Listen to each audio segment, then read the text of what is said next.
विद्यार्थियों, आप सभी का स्वागत है। ये कक्षा 2 की हिंदी अंकुश पुस्तक का पाठ संख्या 8 है और ये आपकी लेक्चर संख्या 34 है, यानी कि 34। हमने आपके पिछले वीडियो में आपके पाठ संख्या 7 के सारे प्रश्न समाप्त कर लिए थे। भाषा ज्ञान के प्रश्न कर रहे थे हम आखिरी वीडियो में, और आज के वीडियो में हम आपका नया पाठ शुरू करेंगे। तो चलिए वीडियो शुरू करते हैं। आपका 8वां पाठ है नाव चली। ठीक है, ये क्या है? ये एक कविता है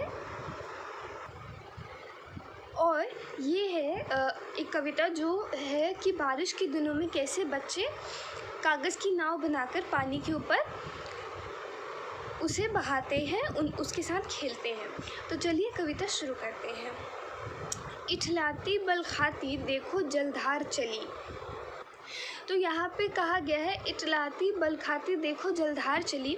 इठलाती का मतलब क्या होता है? नखरे दिखाकर। ठीक है, और जलधार का मतलब होता है जल की धारा, यानी कि पानी की धारा। तो नखरे दिखाती बल खाती पानी की धारा चली। जैसे पानी की धारा क्या होती है? वो अपने अनुसार जगह बनाकर अपनी मर्जी से दिशा निर्धारित करके चलती है, वो किसी एक सीधी रेखा पर नहीं चलती। तो इसीलिए यहाँ कहा गया है इठलाती बल खाती। फिर है कागज़ की नाव चली पानी के पाँव चली। फिर कविता में कहा गया है कि इस इठलाती बल खाती जलधार पर कागज़ की नाव चल रही है, पानी के पाँव चल रही है, यानी कि पानी उन कागज़ की नाव के लिए क्या है? पैर के समान है, पाँव के समान है, यानी पैर है उनके। लहर लहर दौड़ रही शहर चली गांव चली।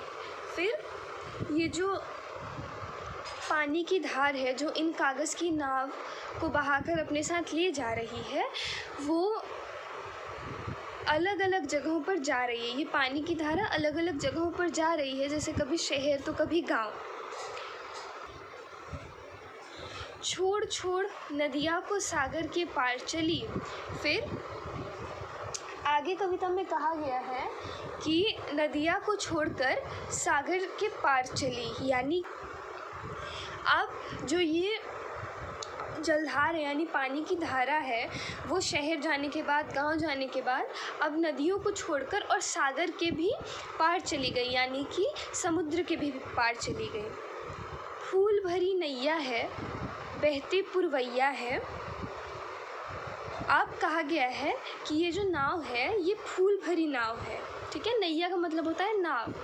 तो जो नाव ये बह रही है इस पानी पर, वो फूलों से भरी हुई है और बहती पुरवैया है।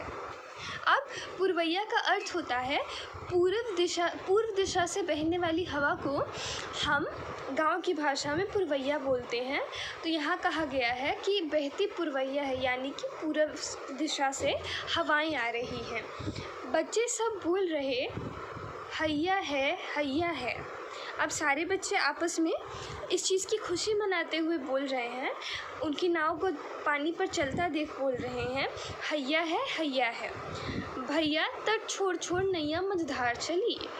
अब क्या होता है कि जो नैया है, कागज़ की नाव है, वो तट छोड़कर यानी नदी का किनारा छोड़कर मझधार चली। मझधार का मतलब क्या होता है? बीच धारा में, यानी कि नदी के बीचों बीच चली। तो इसी के साथ आपकी कविता समाप्त हो गई है। आप क्या करेंगे, एक बार इस कविता को दोबारा से पढ़ लेंगे और साथ में इनमें जो शब्द दिए हुए हैं उनके एक बार शब्दार्थ देख लेंगे, और हम अगले वीडियो में क्या करेंगे, इसके शब्दार्थ और प्रश्नोत्तर करेंगे। आज के वीडियो में इतना ही। धन्यवाद।